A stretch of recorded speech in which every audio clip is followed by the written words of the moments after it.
Alright, so now that we've went ahead and we've organized our postcards into the different categories of Bloom's taxonomy, what I want us to do now is you'll notice that you have another stack of postcards, and on these note cards, on these note cards, you'll see that there are various traditional methods of instruction. So you'll see that there's a lecture method down there.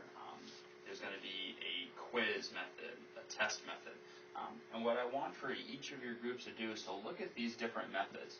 And I want for you to think of a way that we could maybe educate a student. A student could still learn, but that is an alternative method to that. So, for example, instead of doing a lecture, how could we make this task more experiential?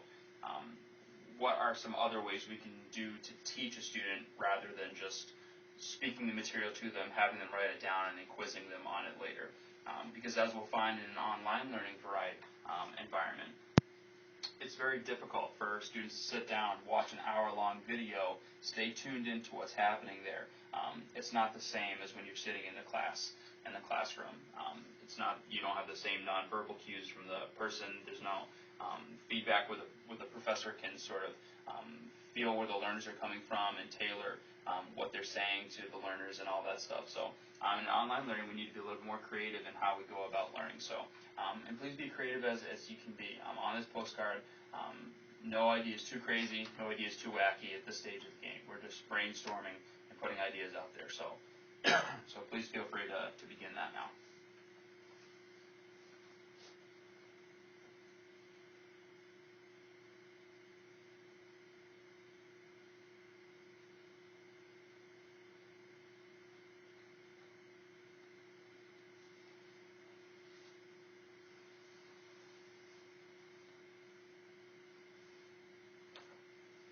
Okay, so we've concluded our work on the Bloom's taxonomy postcards, and so our next step, what we're going to do is we're going to begin talking about experiential learning. Now, what you'll notice is that in front of you, you have provided for you an article, and this is the article by Bates and Watson, and I want you to use that article as a resource. Okay, so however your group wants to work through that together, whether it's one person reading it or each of you reading sections or whatever, work your way through Bates and Watson article. And then you'll notice that also you have postcards, and on these postcards are some traditional teaching methods. So there's lecture on there, there's giving quizzes, giving tests. And using that article that I provided as a resource, I want for you and your group to brainstorm ideas on alternative ways that you can help your students learn without using necessarily only the traditional methods. Because as we know, when we're working and teaching in a distance education or an online learning environment, we can't just shoot a 60-minute video, expect that the student's going to sit down, watch the video through, take notes on that, and then quiz them or test them as we would in a traditional setting. I mean, we could do that, but realistically, most students aren't going to get through that. There's something that's different about when you're sitting in a classroom and you have a real person in front of you speaking to you that helps you to be more engaged than if you just try to shoot a video and have students sit through it. The high likelihood is that they won't. And so that's why we're going through this exercise. We're going to try to brainstorm some different ideas, ways that we can do that. And so this task is going to take 20 minutes, so please take 20 minutes, and then I'll give you guys a heads up about 2 to 3 minutes before we're out of time so you can sort of wrap up your remarks.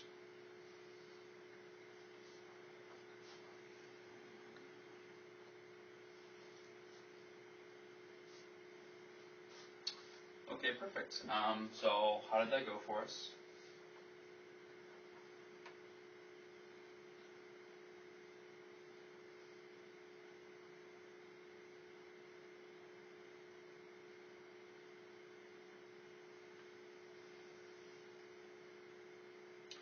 Okay, so now that we're completed with the last learning task, we're going to go over the article that's written by Smith. Each group should have a copy of that, and just as we went through the Bates and Watson article, as a group, please find your way through that article.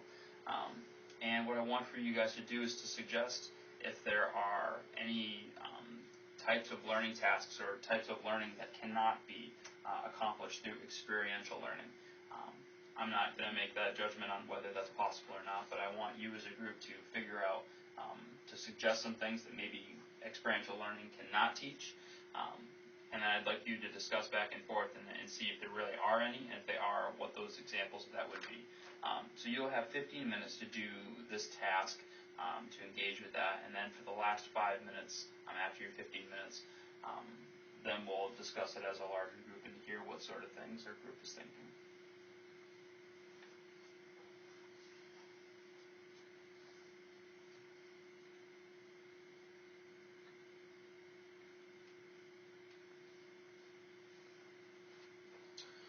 Okay, so when we sent you guys home for your last session, we gave you take-home assignments. And as that assignment, you were writing 4-part learning objectives for your class. And so what we're going to do next is we're going to take some time to go through those and see how well we did. And so for each person, I'd like you to hand out your copies to the other people in your group. And so what the first thing I want to talk about is how we would have done this assignment differently if we had done it in a traditional class setting. Okay, so we wrote this for an online setting. Discuss how we would have done this assignment differently if we were in a traditional classroom setting. And then please offer one item of praise, something that the person did well, and then one area of positive criticism, I guess you'd say, or some positive feedback on how they could correct or improve the 4-part learning objectives. So take 15 minutes to do this, and about 2 to 3 minutes before the 15 minutes is up, I'll let you know.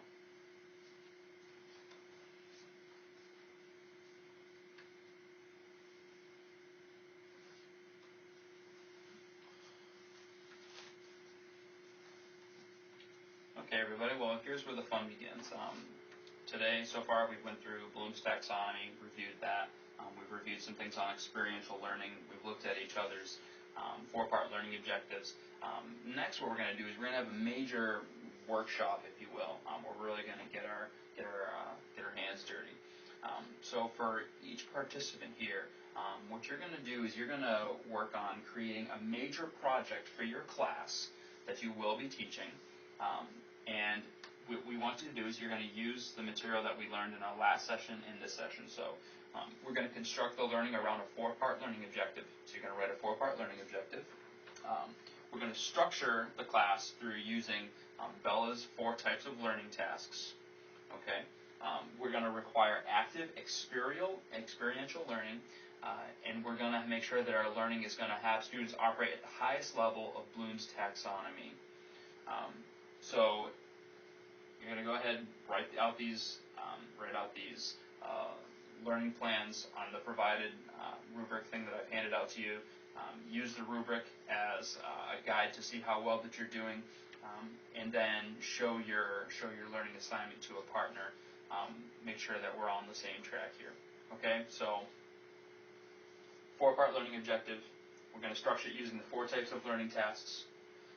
We're going to be doing active experiential learning, and we're going to do it at the highest level of Bloom's taxonomy. All right, I know this is a big task, but we've sort of walked through this a piece at a time, and I feel like we're ready for this.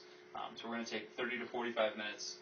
If this isn't completely done by the time that you leave here, that's okay. I realize sometimes these things can take more time, but I wanted to make sure we had 30 to 45 minutes where at least we're together. If you, hey, what's this? You can ask the person next to you, and that should help us somewhat. So 30, 45 minutes, and then we'll be done for the day.